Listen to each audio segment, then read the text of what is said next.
लगता है आज फिर लकड़ी की तलाश में मुझे दूर तक जाना होगा। गांव में लकड़ी की मांग बढ़ गई है और यहाँ आसपास अब सूखी लकड़ियां मुश्किल से मिलती हैं। शायद शायद आज कोई अच्छी लकड़ी मिल जाए, जिससे बेचकर मेरी बहन के लिए कुछ अच्छा खरीद सकूं। इतना सोचकर वो जंगल के गहरे हिस्से की ओर चल पड़ता है।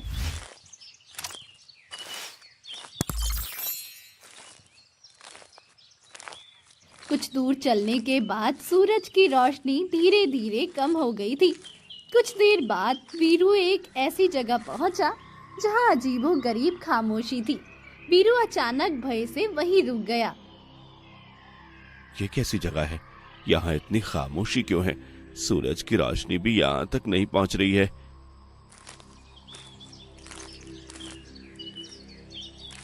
वीरू सावधानी से आगे बढ़ता है। उसका दिल डर से तेज धड़क रहा था। जंगल में उसे पहले कभी इतना अजीब नहीं लगा था। तभी उसकी नजर एक चमकदार लकड़ी के टुकड़े पर पड़ी। ये क्या? आज तक मैंने ऐसी लकड़ी कभी नहीं देखी। ये तो चमक रही है। क्या ये कोई जादुई लकड़ी है? अगर ऐसा है तो मेरे सारे दुख दूर होने वाले हैं। वीरू धीरे से उस लकड़ी के टुकड़े के पास जाता है।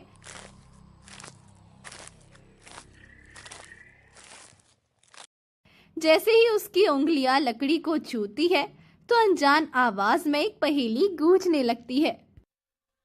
अंधकार मिटेगा तब प्रकाश मिलेगा, जब आत्मा मुक्त होगी तब सत्य प्रकट होगा। वो आवाज सुनते ही वीरू चौंक कर हाथ पीछे हटाता है। ये क्या था? मेरे कानों में ये कैसी आवाज गूंज रही है? क्या ये लकड़ी की वजह से है या फिर मेरा भ्रम है?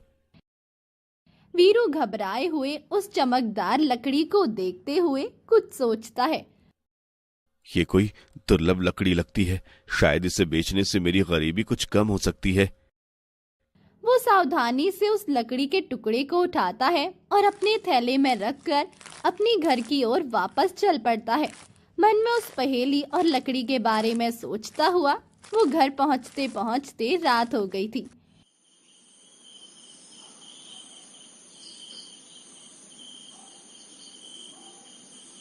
इतनी चमकदार लकड़ी अब जाने किस काम आएगी, पर इसे बेचने में शायद कुछ पैसे मिल जाएं या कोई नया औजार बन जाए। ये लकड़ी तो बहुत ही खास लग रही है।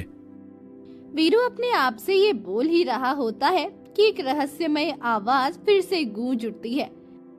अरे ओ लकड़हारे, इसे बेचने की मत सोचो। ये कोई साधारण लकड़ी नहीं बल्कि एक श्रापित लकड़ी है। श्रापित। कौन हो तुम और ये क्या कह रहे हो? मैं इसी लकड़ी के भीतर हूँ। तुम मुझे नहीं देख सकते लेकिन मैं तुम्हें सुन सकती हूँ। ये कोई साधारण लकड़ी नहीं बल्कि एक शापित वस्तु है जो एक रहस्य से बंधी है। वीरू घबराकर लकड़ी को हाथ से छोड़ देता है। वीरू के डर से पसीना छूटने लगा था। शापित? इसका मतलब ये लकड़ी तो मुझे जंगल में मिली थी। ये लकड़ी लाकर मैंने कोई गलती कर दी क्या? एक लकड़ी एक रहस्य के कारण रहस्यमय अंधेरे में डूबा हुआ है। सदियों पहले एक क्रूर जादूगर ने एक राजकुमारी को इस वृक्ष में कैद कर दिया था। उसी राजकुमारी की आत्मा इस लकड़ी में समाई हुई है। मैं ही वो राजकुमारी हूँ और मेरा नाम अनायशा है। लकड़ी की सारी बात सुनकर वीरू हक्का बक्का होकर लकड़ी को देखता रहता है। एक राजकुमारी, एक श्रापित लकड़ी और एक जादूगर, ये सब कहानियों की बातें थी जो अब उसके सामने हकीकत बन चुकी थी। तुम एक राजकुमारी और इस लकड़ी में ये कैसे संभव है? मुझे तो लग रहा है तुम कोई भूत हो। नहीं वीरू, मैं कोई भूत नहीं हूँ। मैं वर्षों से कैद में हूँ और अपनी मुक्ति की प्रतीक्षा कर रही हूँ। जब तुमने मुझे छुआ तो मेरा श्राप कुछ हद तक कमजोर हुआ है। तुम ही मेरा मुक्ति का मार्ग हो। वीरू, तुम्हारी ईमानदारी और तुम्हारी शुद्ध आत्मा ने मुझे अपनी मुक्ति की आशा दिखाई है। राजकुमारी अनायशा की बात सुनकर वीरू अविश्वास में अपना सिर हिलाता है। राजकुमारी, मैं आपकी मदद कैसे कर सकता हूँ? मैं तो बस एक साधारण सा लकड़हारा हूँ। मैं किसी जादू या शाप के बारे में कुछ नहीं जानता। मेरी मुक्ति तभी होगी जब कोई बहादुर और निस्वार्थ व्यक्ति अमावस्या की रात में जंगल के सबसे गहरे हिस्से में स्थित भूल भुलैया कुंड से पुंजीवन पुष्प लाएगा। वो पुंजीवन पुष्प ही मुझे इस शाप से मुक्ति दिला सकता है। वीरू को उस भूल भुलैया कुंड का नाम सुनकर ही डर लगने लगा था। उसने भूल भुलैया कुंड के बारे में कई भयानक कहानियां सुनी थी, जहां से कोई वापस नहीं आया था। भूल भुलैया कुंड, वहां तो कोई नहीं जाता। कहा जाता है कि वहां दुष्ट आत्माएं भटकती रहती हैं और रास्ता इतना भ्रामक है कि वहां से कोई वापस नहीं आ पाता। क्या आप चाहती हैं कि मैं वहां जाऊं और खो जाऊं? मुझे पता है कि ये आसान नहीं है वीरू, लेकिन तुम में मुझे आशा दिखती है। तुम्हारी ईमानदारी और साहस ही मुझे मुक्ति दिला सकती है। मेरे पास और कोई रास्ता नहीं है। क्या तुम इस बेबस राजकुमारी की मदद नहीं करोगे? राजकुमारी की बात सुनकर वीरू दुविधा में पड़ गया था। वीरू कुछ पल सोचकर बोला, ठीक है राजकुमारी, मैं तुम्हारी मदद करूंगा। मैं पुनर्जीवन पुष्प लाने के लिए भूल भुलैया कुंड तक जाऊंगा और अपनी पूरी कोशिश करूंगा। तुम्हारा बहुत बहुत धन्यवाद वीरू। अब तक जितनी भी कोशिशें हुई है वे नाकामयाब रही है। तुम ही मेरी आखिरी उम्मीद हो। मैं तुम्हें अपनी शक्ति से मार्गदर्शन दूंगी।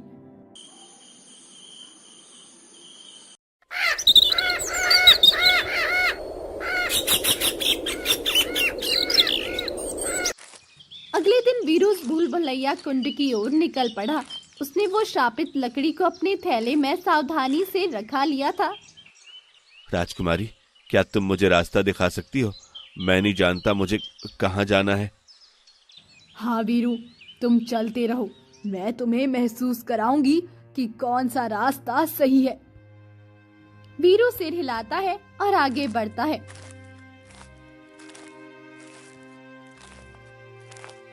जैसे जैसे वो जंगल के और गहरे हिस्से में जाता है, अचानक वीरू को अपने सामने कुछ अजीबोगरीब दिखाई देता है। अपने जीवन से प्यार करते हो तो वापस लौट जाओ। ये क्या है? कौन हो तुम और इस तरह मुझे क्यों डरा रहे हो? वापस चले जाओ लकड़हारे, यहाँ का रास्ता तुम कभी नहीं ढूंढ पाओगे और तुम भी यहीं खोकर रह जाओगे। अगर तुम अपनी बहन से प्यार करते हो तो यहाँ से लौट जाओ। वो भ्रामक आवाजें सुनकर वीरू डर जाता है और अपनी आंखें बंद करके राजकुमारी पर ध्यान केंद्रित करके उससे मन ही मन पूछता है, राजकुमारी, ये क्या हो रहा है? मुझे डर लग रहा है। ये आवाजें मुझे परेशान कर रही हैं। क्या मैं सच में यहाँ से वापस नहीं जा पाऊंगा? अब तुम ही मुझे सही रास्ता बताओ। ये केवल भ्रम है वीरू। इस जंगल की शक्ति तुम्हें रोकने की कोशिश कर रही है। इन पर ध्यान मत दो। ये तुम्हारी हिम्मत तोड़ना चाहती है। बस सीधे चलते रहो, सीधे। तुम्हारी ईमानदारी और तुम्हारा साहस ही तुम्हें इनसे बचाएगा। राजकुमारी की बात सुनकर वीरू गहरी सांस लेता है और अपनी आंखें खोलकर उस आवाजों को अनसुना करते हुए आगे बढ़ा। अरे ओ मूर्ख, मेरी बात बिना माने आगे की ओर जा रहा है। तू वहां से कभी लौट कर वापस नहीं आ पाएगा। तेरे पास अभी भी मौका है। वापस लौट जा और अपनी जान बचा ले। बिना कुछ जवाब दिए वीरू आगे की ओर चल पड़ा। कुछ पल चलने के बाद उसे एक आश्रम दिखाई दिया। थका हुआ वीरू उस आश्रम की ओर चल पड़ा, जहाँ एक साधु बाबा बरगद के पेड़ के नीचे ध्यान कर रहे थे। प्रणाम बाबा, मैं आपकी ध्यान भंग करने के लिए क्षमा चाहता हूँ। वीरू की आवाज सुनकर साधु ने अपनी आंखें खोली और जैसे ही साधु की नजर वीरू पर पड़ी, वीरू के साथ मौजूद श्रापित लकड़ी और वीरू के पूरे जीवन को एक पल में पढ़ लिया। विजय हो पुत्र, इतनी दूर इस घने जंगल में तुम क्या कर रहे हो? क्या तुम मार्ग भटक गए हो या तुम किसी उद्देश्य से यहाँ आए हो? बाबा, मुझे एक राजकुमारी को श्राप मुक्त करवाना है और उसके लिए मुझे भूल भुलैया कुंड से पुनर्जीवन पुष्प लेकर आना है, पर मुझे ये नहीं पता कि मुझे आगे क्या करना है। तो तुम उसी राजकुमारी के लिए आए हो। मुझे ज्ञात था कि कोई ना कोई रहस्य को सुलझाने आएगा। मैं इस जंगल में कई दशकों से रह रहा हूं और मैंने इस श्राप की गाथा सुनी है। ये कोई साधारण गाथा नहीं है, ये प्रेम, विश्वास और धोखे की कहानी है। क्या आप मुझे उस श्राप और कुंड के बारे में विस्तार से बता सकते हैं बाबा? क्या आप जानते हैं राजकुमारी को किस क्रूर जादूगर ने कैद किया था? हाँ पुत्र, सदियों पहले यहां एक शक्तिशाली और क्रूर जादूगर रहता था जिसका नाम विलोम था। उसने अपनी शक्ति को बढ़ाने के लिए राजकुमारी अनायशा को एक वृक्ष में कैद कर दिया ताकि उसकी आत्मा का उपयोग कर सके और अमर हो जाए। उसके बाद श्राप के कारण ही जंगल का यह हिस्सा अंधेरे में डूबा हुआ है और भ्रम पैदा करता है। भूल भुलैया कुंड उस श्राप का केंद्र बिंदु है। तो पुनर्जीवन पुष्प कहां मिलेगा बाबा, और उस कुंड तक कैसे पहुंचा जा सके? मैंने सुना है वहां पहुंचना असंभव है। असंभव कुछ भी नहीं पुत्र, कुंड तक पहुंचने का रास्ता बेहद भ्रामक है।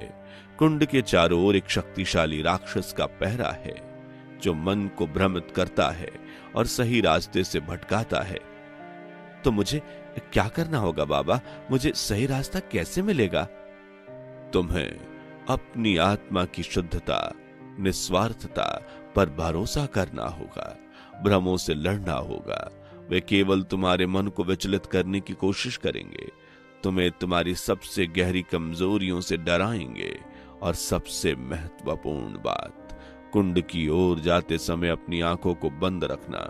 वहां तुम्हें तुम्हारी आंखें भी धोखा देंगी। वे तुम्हें ऐसे दृश्य दिखाएंगी जो तुम्हें भटका देंगे, तुम्हें विलोम के जाल में फंसा देंगे। केवल अपने हृदय और राजकुमारी की आवाज पर भरोसा करना। वीरू ये सुनकर आश्चर्यचकित हो जाता है। आंखों को बंद करके चलना एक बड़ी चुनौती थी, खासकर एक अनजाने और खतरनाक जंगल में। आंख को बंद करके तो बड़ा मुश्किल होगा बाबा, मैं कैसे चल पाऊंगा आंखें बंद करके? यही तुम्हारी परीक्षा है पुत्र। जो आंखों से दिखता है वो हमेशा सत्य नहीं होता। कुंड के पास अदृश्य शक्तियां तुम्हें रोकने की कोशिश करेंगी, लेकिन तुम्हारी हिम्मत और राजकुमारी के प्रति तुम्हारी सच्ची भावना ही तुम्हें बचाएगी। अमावस्या की रात में कुंड की शक्ति अपने चरम पर होगी और तभी तुम पुनर्जीवन पुष्प को छू पाओगे। जाओ पुत्र, तुम्हारी नियति तुम्हें पुकार रही है। मैं समझ गया बाबा, आपका बहुत बहुत धन्यवाद बाबा। वीरू ने साधु की बात मानकर अपनी आंखें बंद कर आगे चलने लगा। ये एक अंधविश्वास नहीं था, बल्कि एक विश्वास का कार्य था। वो धीरे धीरे आगे बढ़ रहा था, अपने हाथों से रास्ता टटोलते हुए और पैरों से जमीन महसूस करते हुए। राजकुमारी की आवाज जो अब उसके थैले में रखी लकड़ी से निकल रही थी, उसे सही दिशा में मार्गदर्शन कर रही थी। सीधा चलते रहो वीरू, तुम सही दिशा में हो। मुझे महसूस हो रहा है कि हम करीब आ रहे हैं। अचानक वीरू को अपने आसपास अजीबोगरीब आवाजें सुनाई देने लगती है। अंधे, जहाँ तुम जाना चाहते हो तुम वहाँ कभी नहीं पहुँच पाओगे। ये तुम्हारी सबसे बड़ी गलती है कि तुम अपने परिवार को छोड़कर यहाँ पहुँचे हो। भाग जाओ यहाँ से, वरना तुम मारे जाओगे। वो आवाज सुनकर डर के मारे वीरू को अपनी आंखें खोलने का मन करता है, लेकिन वो साधु की चेतावनी को याद करता है। अपनी आंखें कभी मत खोलना, तुम्हें तुम्हारी ही आंखें धोखा देंगी। साधु की बात याद कर कर वीरू मन में सोचता है, नहीं नहीं, मुझे आंखें बंद रखनी होगी। ये सिर्फ भ्रम है, मुझे हिम्मत से काम लेना चाहिए। वो राजकुमारी की आवाज पर और भी ध्यान केंद्रित करता है। हिम्मत मत हारो वीरू, तुम बहुत करीब हो। बस थोड़ा और, तुम कर सकते हो। हिम्मत करो और आगे बढ़ो। उस भ्रामक आवाज को अनसुना करके वो आगे बढ़ा।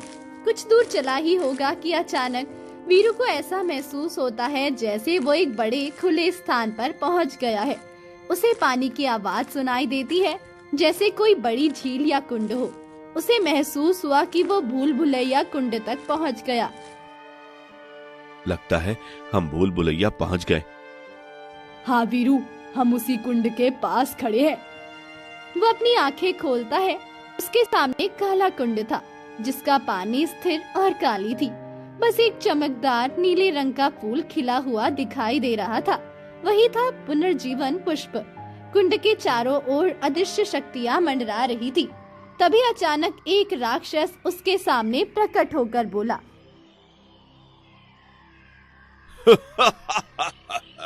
तो तुम ही हो वो लकड़हारे जो पुनर्जीवन पुष्प को लेने आया है।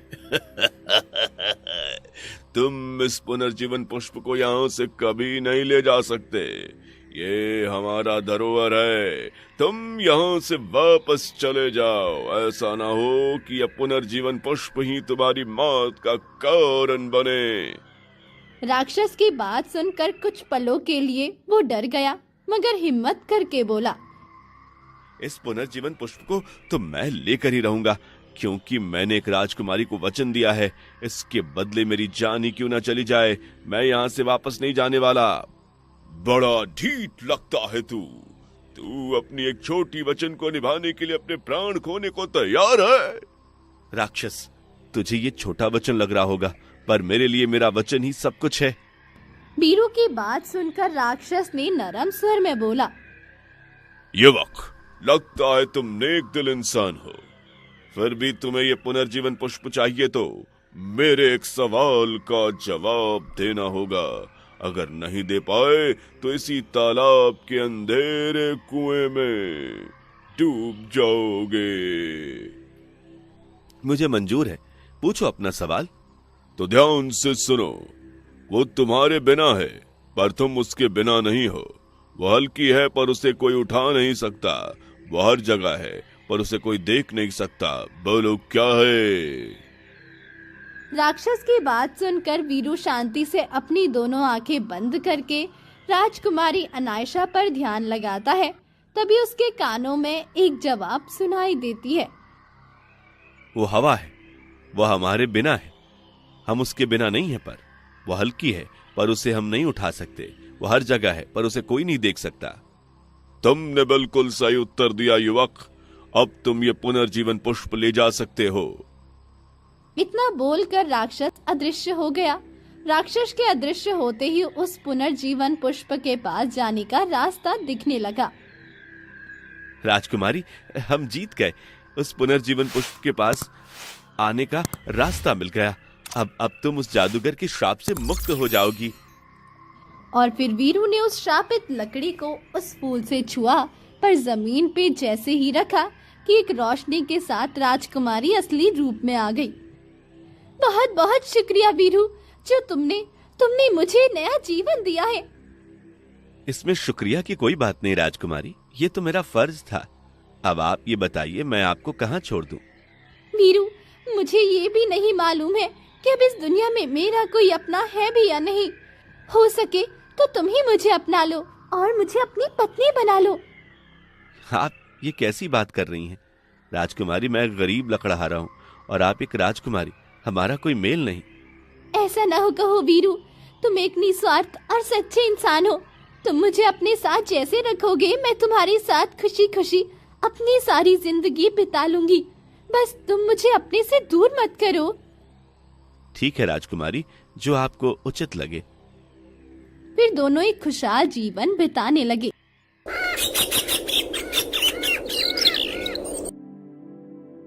इन ब्रह्म ज्ञानी में से कौन सबसे अधिक विद्वान है, ये जानना अति आवश्यक है।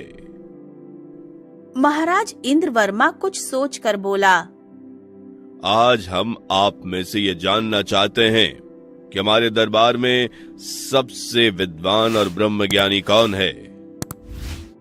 महाराज, जो आपकी कसौटी पर खरा उतरे वही सच्चा विद्वान होगा। परंतु इसका फैसला कैसे हो सकता है भला? महाराज इंद्रवर्मा के इतना कहते ही वहाँ एक भयंकर गर्जना के साथ एक विशालकाय जिन प्रकट हुआ, जिसे देखकर कौन हो तुम और यहाँ क्या चाहते हो? मैं जिन विकराल हूँ और ये मेरे हाथों में खोपड़ी है। आपके ब्रह्म ज्ञानी और बुद्धिमान में से एक को इसकी कीमत बताए, वरना वो मेरे पातालीय मुंह का निवाला बने। यदि वे इसकी कीमत बता पाए तो मैं समझ जाऊंगा कि वो वास्तव में बुद्धिमान है। 30 दिनों से मुझे इसका उत्तर चाहिए, वरना मैं वापस आकर सबको जिंदा निगल जाऊंगा। इतना बोलकर जिन अदृश्य हो गया। जिन के अदृश्य होने के बाद दरबार में सन्नाटा छा गया। महाराज ने अपने ज्ञानियों से पूछा, मेरे विद्वानों, इस रहस्यमय खोपड़ी का जवाब आप में से कौन बता सकता है? सारे लोगों को चुप देखकर चंद्रकांत बोला, नहीं महाराज, ये सब हमारे बस की बात नहीं। 30 दिन क्या, हम 30 साल में भी इसका हल नहीं बता सकते। ये कोई आसान बात थोड़ी है। हाय हाय हाय, अब क्या होगा? अब जीन विकराल सबसे भयंकर जीन माना जाता है, वो हमें जीवित नहीं छोड़ेगा।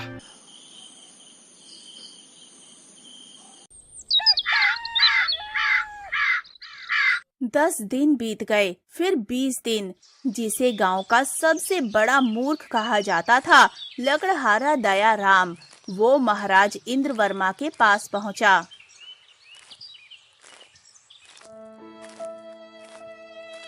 कहो दयाराम, क्या बात है? महाराज, मुझे आपका दुख देखा नहीं जा रहा। इस दरबार के ही नहीं, समस्त प्रजा की जान दांव पर लगी है। उस जिन के श्राप से कैसे मुक्ति मिलेगी, हमें भी कुछ समझ में नहीं आ रहा। ऊपर से समय भी निकट आते जा रहा है। महाराज, आप चिंता न करें, मुझे इजाजत दीजिए। मैं उस जादुई खोपड़ी का हल खोजने जा रहा हूँ। यदि ना खोज पाया तो स्वयं अपना सिर काटकर आपकी सेवा में भेज दूंगा। महाराज इंद्रवर्मा के पास भी दूसरा कोई रास्ता नहीं बचा था, तो लकड़हारा दयाराम को जाने की अनुमति दे दी गई। दयाराम भी बिना समय गवाते हुए वहां से चल पड़ा। कुछ पल चला होगा कि उसके मन में एक विचार आया। मुझे अपने गुरुदेव ज्ञान सागर के पास पहुंचना चाहिए। वो जरूर जादुई खोपड़ी का हल बता सकते हैं। इतना सोचते हुए दयाराम अपने गुरुदेव की कुटिया में जा पहुंचा, जो एक वृक्ष के नीचे स्थित थी। प्रणाम गुरुदेव। चिरंजीवी रहो बच्चा। दयाराम ने गुरुदेव को अपने आने का सारा उद्देश्य और जादुई खोपड़ी का रहस्य बताया, जिसे सुनकर गुरुदेव बोले, तुझे सब मूर्ख ठीक ही कहते हैं दयाराम। उस खोपड़ी का हल ढूंढना है तो प्राचीन अरण्य में जाकर ढूंढो। यहाँ मेरे पास क्या करने आया है? खोपड़ी का हल हम जैसे साधु ढूंढे? क्या मतलब हुआ इसका गुरुदेव? जा, तुझे वहीं उत्तर मिलेगा जहाँ अंधकार और प्रकाश का मिलन होता है। और फिर गुरुदेव से विदा लेकर वो प्राचीन अरण्य की ओर बढ़ गया।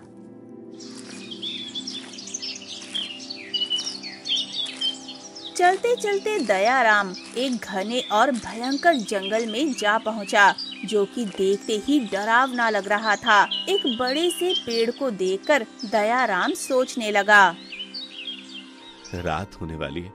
इस घने जंगल में अकेले और आगे जाने से अच्छा है मुझे इस देव वृक्ष के नीचे ही शरण लेनी चाहिए। इतना सोचकर दयाराम उस देव वृक्ष पर चढ़कर बैठ गया। यहाँ मैं आराम से समय बिता सकता हूँ। अब मुझे किसी अदृश्य प्राणी या भूत प्रेत की कोई खतरा नहीं है। आधी रात होने को थी। दयाराम को डर के कारण नींद भी नहीं आ रही थी। तभी अचानक दयाराम बड़ी जोर से चौंक पड़ा। ये तो वही जिन विकराल है जो महाराज के दरबार में आया था। तो इसके साथ वो औरत कौन है? जरूर इसकी जीनी होगी या माया होगी। वृक्ष के पत्तों की आड़ में छिपे दयाराम भय से कांप उठा और मन ही मन सोच रहा था, अब क्या होगा? ये दोनों मुझे जिंदा खा जाएंगे। जिन विकराल अपनी पत्नी के साथ बातें करने में मगन था। चलो प्रिय, आज हम कबूतर का जोड़ा बनकर इस घने देव वृक्ष पर रात बिताते हैं। ठीक है स्वामी, जैसी तुम्हारी मर्जी। जिन और जिनी देखते ही कबूतरों का जोड़ा बन गए और उनकी चमक से जंगल का अंधेरा उजाले में बदल गया। ये सब देखते हुए दयाराम मन ही मन बोल पड़ा, हे भगवान, ये तो जादुई कबूतरों में तब्दील हो गए और बसेरा करने भी इसी पर आ रहे हैं, कहीं मुझे ना देख ले। जिन और जिनी कबूतरों के रूप में एक डाल पर आकर बैठ गए। मारे गए दयाराम, अब तेरा क्या होगा? क्यों प्रिय, ऐसा क्या हुआ है कुछ दिनों में जो देवगढ़ के दरबारियों का मांस पेट भर खाने को मिलेगा? प्यारी माया, मैंने देवगढ़ के दरबारियों से वो खोपड़ी का राज पूछा, जो कि उनके दरबारियों में से किसी से बताया नहीं जाएगा, और फिर हम उन दरबारियों के मांस को पेट भर खाएंगे। अच्छा, ये बताओ, तुम्हारे पास वो मानव खोपड़ी कहाँ से आई? उसे रहने दो प्रिय, तुम जानकर क्या करोगी? तो तुम्हें मेरी कसम है, बताओ। अगर नहीं बताया तो आज से मैं कभी बात नहीं करूंगी।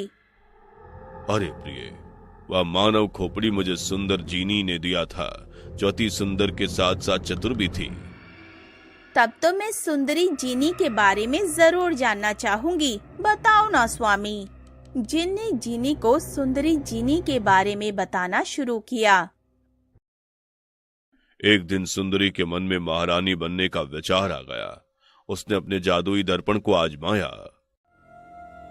ए जादुई दर्पण, तू मुझे इतना बता, राजा मुझे कहाँ मिल सकता है? राजा वीरेंद्र 2 दिन के बाद शेर के शिकार के लिए जंगल जाएगा, वे तुम्हें वहीं मिल जाएगा।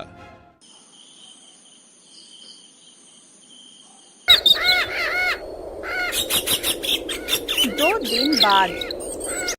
मंत्री, हमने तो सुना था इस जंगल में शेर आदि बहुत हैं, परंतु हमें कुछ दिखाई नहीं दे रहा। थोड़ा सब्र कीजिए महाराज, यदि इस जंगल में शेर होंगे तो मिल ही जाएंगे। चलो मंत्री, हम उस तरफ चलते हैं।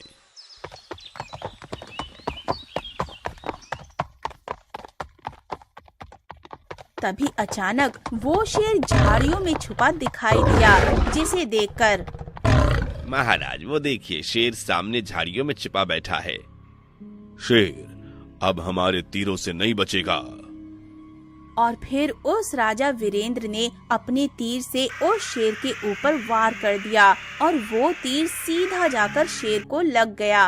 राजा वीरेंद्र और मंत्री अपने शिकार को तलाश करते हुए झाड़ियों के समीप पहुँचे, जहाँ राजा वीरेंद्र को दक लड़की रोते हुए दिखाई दी, जो किसी अप्सरा जैसी लग रही थी।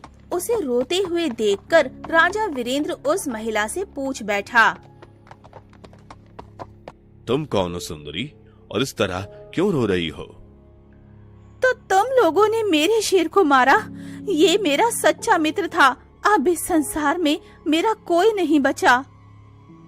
लड़की रोते हुए कुछ बोल रही थी, परंतु राजा उस लड़की की कोई बात सुने बिना उसकी सुंदरता को निहारते हुए अपने मन में सोच रहा था, हमने ऐसी सुंदरी तो पहले कभी नहीं देखी, क्यों ना हम इसे अपनी रानी बना लें।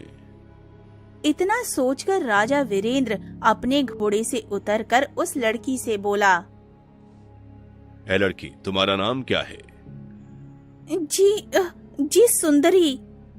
बहुत अफसोस है कि हमने तुम्हारे मित्र शेर को मार गिराया। यदि हम पहले से जानते तो इस शेर का शिकार नहीं करते। जो होना था वो हो चुका है, परंतु आप कौन हैं? मंत्री ने अपना परिचय दिया। ये राजा वीरेंद्र हैं और मैं एक तुच्छ सेवक हूँ। मुझसे भूल हो गई महाराज, मुझे क्षमा कर दीजिए। क्षमा तो हमें मांगनी चाहिए सुंदरी। यदि बुरा न मानो तो तुम मुझे बहुत अच्छी लगती हो। हम तुम्हें अपनी महारानी बनाना चाहते हैं। मुझे मंजूर है महाराज। और फिर राजा वीरेंद्र ने सुंदरी को अपने राज्य लाकर उसके साथ धूमधाम से शादी कर ली।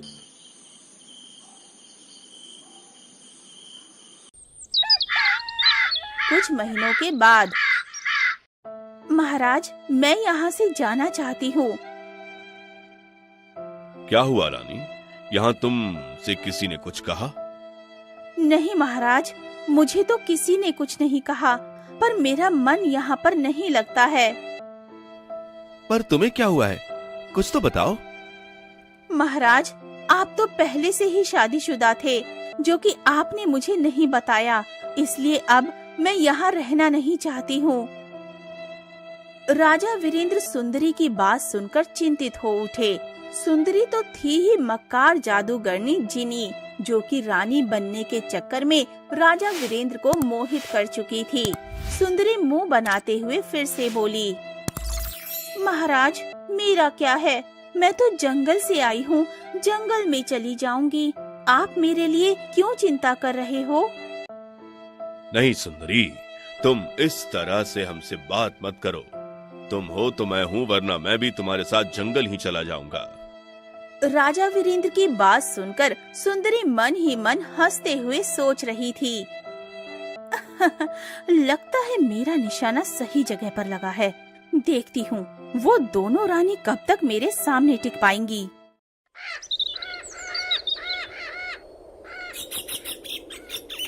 और कुछ दिनों के बाद, सच पूछिए तो मैं इसे अपना अपमान महसूस कर रही हूँ महाराज।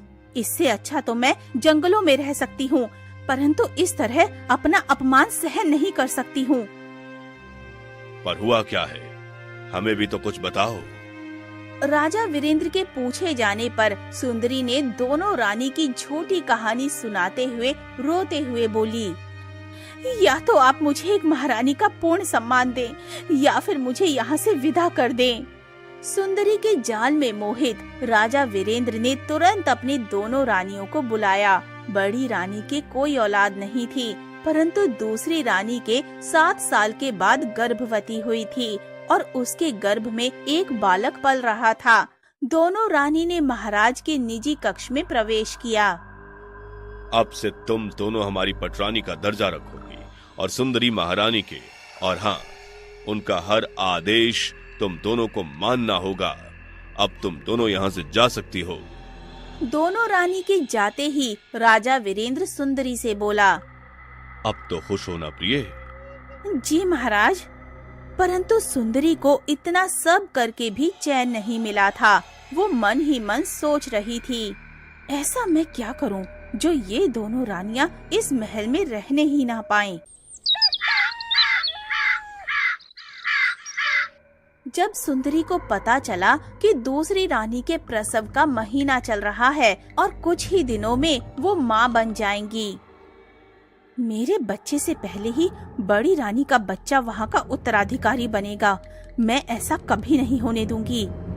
उसने अपने जादुई चक्र को चलाया। ए अदृश्य आत्मा, तू मेरे सामने एक पुरुष के रूप में प्रकट हो जा। और तभी वहाँ पर एक आत्मा एक पुरुष के रूप में प्रकट हुई। जादूगरनी सुंदरी, तुमने मुझे यहाँ क्यों बुलाया? देख अदृश्य आत्मा, मेरी सौतन के पेट में मेरे बच्चे का दुश्मन पल रहा है। तू कोई बाबा के वेश में महाराज के पास जाकर कुछ ऐसा काम कर कि वो मेरी सौतेली रानी को इस राज्य से निकाल दें। जो हुकुम महारानी। दरबार से निवृत्त होकर महाराज वीरेंद्र अपने निजी कक्ष की ओर बढ़ रहे थे कि अचानक एक साधु प्रकट हुआ, जिसे देखकर, महात्मा, आप कौन है और इस तरह? राजन, जब तेरा बुरा वक्त आया तो तुझे खबरदार करने आ गया। मुझे कुछ समझ नहीं आया बाबा, आप निसंकोच कहिए। तो सुन ले, तेरी दोनों रानियां तेरा सर्वनाश करने पर तुली हैं। वो दोनों मिलकर तेरी नई रानी को समाप्त करने की ठान चुके हैं। यदि कल सुबह का सूरज निकलने से पहले तूने उन रानियों को कठोर दंड देकर राजमहल से ना निकाला, तो फिर नई रानी की हत्या को तू भी नहीं टाल सकेगा। इतना कहकर साधु अदृश्य हो गया। साधु की बात सुनकर राजा चिंतित होकर मन में सोचने लगा। वो बाबा अवश्य चमत्कारी बाबा थे। उन्होंने जो भी कहा मेरे हित में कहा होगा। पहले कई बार सुंदरी ने भी मुझे दोनों रानियों से सचेत करवाया था, परंतु मैं ही दोनों का षड्यंत्र नहीं समझ पाया। मैं उन दोनों को ऐसा दंड दूंगा कि जब तक वे जीवित रहे हमेशा उन्हें एक सबकी सबक की तरह याद रहे। तभी राजा वीरेंद्र जल्लादों के साथ रानी के वास में पहुँचे। रानियां उन सब को देखकर थर थर कांपने लगीं। जल्लादो, इन दोनों की आंखें निकाल लो और सूर्योदय से पहले राज्य की सीमा के बाहर छोड़ दो, जहां इन्हें अंधकार वन में भटकना पड़े। यही इनकी सजा है। राजा वीरेंद्र की इतनी कठोर सजा सुनकर रोते हुए रानी बोली, प्राणेश्वर, आप ये क्या कर रहे हैं? हम सब पर रहम कीजिए। इनसे क्या रहम की भीख मांग रही हो दीदी, जो खुद अंधा हो गया हो। यहाँ इस तरह रहने से अच्छा तो हम अंधे होकर जंगल में ही रह लेंगे। जल्लादों ने उन रानियों की आंखें निकाल ली और सिपाहियों ने उन्हें राज्य की सीमा से बाहर अंधकार वन में जाकर छोड़ दिया। हे भगवान, हमारी रक्षा करना और राजा को सद्बुद्धि देना।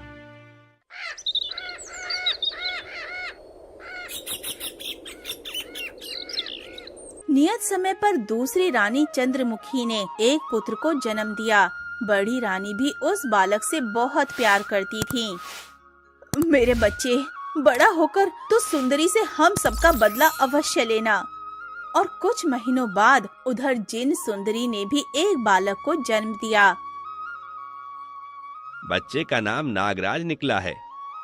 रानी चंद्रमुखी और जीन सुंदरी के पुत्र समय के साथ बढ़ने लगे।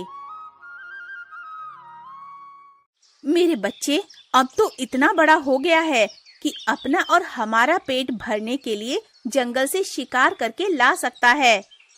नहीं चंद्रमुखी, अभी हमारा युवराज बालक है, हमें अभी इसे शिकार पर नहीं भेजना चाहिए। पर युवराज अर्जुन ने किसी की नहीं सुनी और शिकार पर चल पड़ा। कुछ ही पल जंगल में चला होगा कि उसे सामने से एक शेर दिखाई दिया, जो एक बूढ़ी औरत को मारने ही वाला था। ये सब होता हुआ देखकर बिना समय गंवाए युवराज अर्जुन ने अपना भाला उस शेर को दे मारा। शेर वहीं मर गया। बूढ़ी माँ, आप ठीक तो हो ना? बहुत बहुत धन्यवाद बेटा, तुमने ठीक समय पर आकर मेरी जान बचा ली। चलो बूढ़ी माँ, मैं तुम्हें एक घर छोड़ देता हूँ, वरना फिर से तुम्हें कोई जंगली जानवर घेर लेगा। और फिर अर्जुन ने बूढ़ी को उसके घर ले जाकर छोड़ दिया। बूढ़ी एक अच्छी जादूगरनी थी।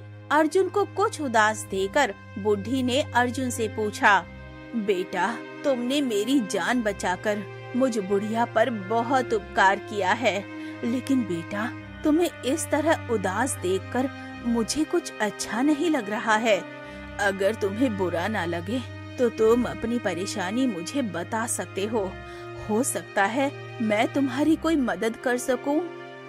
बूढ़े की इस तरह से पूछे जाने पर जीनी सुंदरी से हुई जुल्मों के बारे में और उनकी माँ के दुख के बारे में सारी बात कह सुनाई, जिसे सुनकर बुढ़ी बोली, बेटा, मैं भी एक जादूगरनी हूँ। मेरे पास तुम्हारे दुख का सारा इलाज है, जो कि अब मेरे कोई काम का नहीं है। अगर तुम चाहो तो वो सब तुम ले सकते हो। बुढ़ी इतना बोलकर अर्जुन को दूसरे कमरे में ले गई, जहां अर्जुन को कुछ अलग चीजें दिखाई दी, जिसे देखकर, बूढ़ी माँ, ये रस्सी और डंडा क्या है? ये रस्सी जिसे कहो उसे बांध देती है, और वो डंडा जिसके सिर पर फिराओ वो अपनी सारी सच्चाई अपने मुंह से बकने लगता है। तभी अचानक उसकी नजर कुछ आंखों पर पड़ी, जिसे देखकर अर्जुन पूछ बैठा, बूढ़ी माँ, ये आंखें क्या हैं और बिना कोई चेहरा के जीवित कैसे है? बेटा, जिसकी आंखें ना हो ये उन्हें लगा दो, उन्हें दिखाई देने लगेगा। इतना सुनकर अर्जुन की खुशी का कोई ठिकाना नहीं था। तुरंत वो बुढ़िया से बोला, बूढ़ी माँ, ये तीनों जादुई सामान मैं ले जा सकता हूँ क्या? हाँ बेटा, ले जाओ। वैसे भी अब ये सब मेरे कोई काम का नहीं है। और फिर बिना देर किए हुए अर्जुन ने वो तीनों जादुई सामान लेकर अपने घर की ओर चल पड़ा। अर्जुन अपनी माताओं के समक्ष पहुंचा और सारी कहानी बताते हुए अपनी माताओं की आंखें लगा दी। हमें दिखाई दे रहा है बेटा। हाँ मेरे लाल, हम तुम्हें देख सकते हैं। तुमने हमें नया जीवन दे दिया है।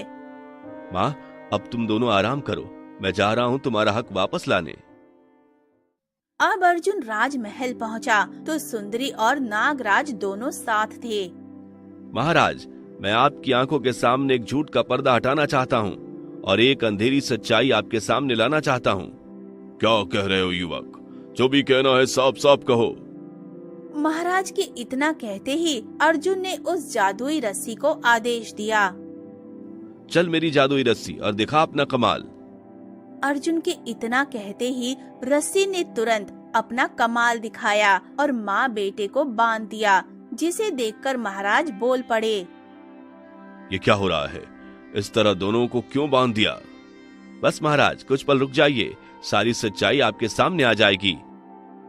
इतना बोलकर अर्जुन ने उस जादुई डंडे को उस जीनी सुंदरी के ऊपर घुमा दिया। जादुई डंडा घुमाते ही सुंदरी अपनी जीनी के रूप में आकर अपनी सारी सच्चाई बताने लगी। सुंदरी के मुंह से सारी सच्चाई जानकर राजा वीरेंद्र आग बबूला हो चुका था। अतः अर्जुन फिर से बोला। महाराज, अब आपके सामने सारी सच्चाई आ चुकी है। ये दोनों कोई आम इंसान नहीं बल्कि एक जिन्न और जिनी है, और इनके कारण आपने अपनी दोनों रानियों को राज्य से निकाल दिया और आपके छोटी रानी का मैं पुत्र हूं। ये तुम क्या कह रहे हो? जी महाराज, मैंने जो भी कहा सारी बातें सच हैं। अगर आपको भरोसा नहीं है तो मैं अपने दोनों माँ को बुला लेता हूं। इसका मतलब हमारी दोनों रानियां अभी तक जीवित हैं। जी महाराज। तभी अचानक बंधे हुए माँ बेटे एक धुएं में तब्दील होकर गायब हो गए।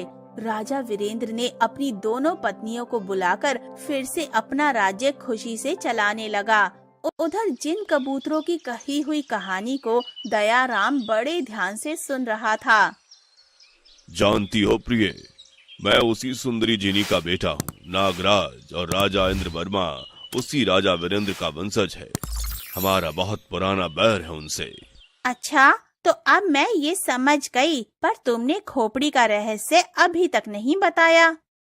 एक धागा लेकर खोपड़ी के कान में डालो। अगर वो मुंह से बाहर निकल आए तो उस खोपड़ी की कीमत 2 कौड़ी की भी नहीं, क्योंकि जो व्यक्ति कान से सुनकर मुंह से निकाल दे वो किसी काम का नहीं, और धागा कान में डालने पर पेट में रुक जाए तो उसकी कीमत अमूल्य है, क्योंकि जो आदमी किसी से कोई बात सुनकर अपने पेट में रख लेता है वो विद्वान होता है।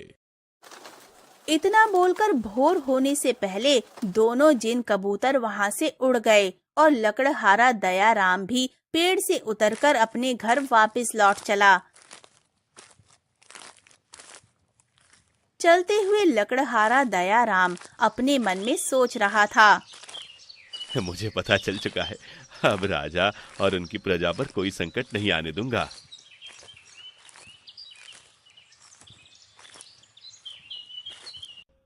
उधर ठीक समय पर जिन दरबार में प्रकट हुआ।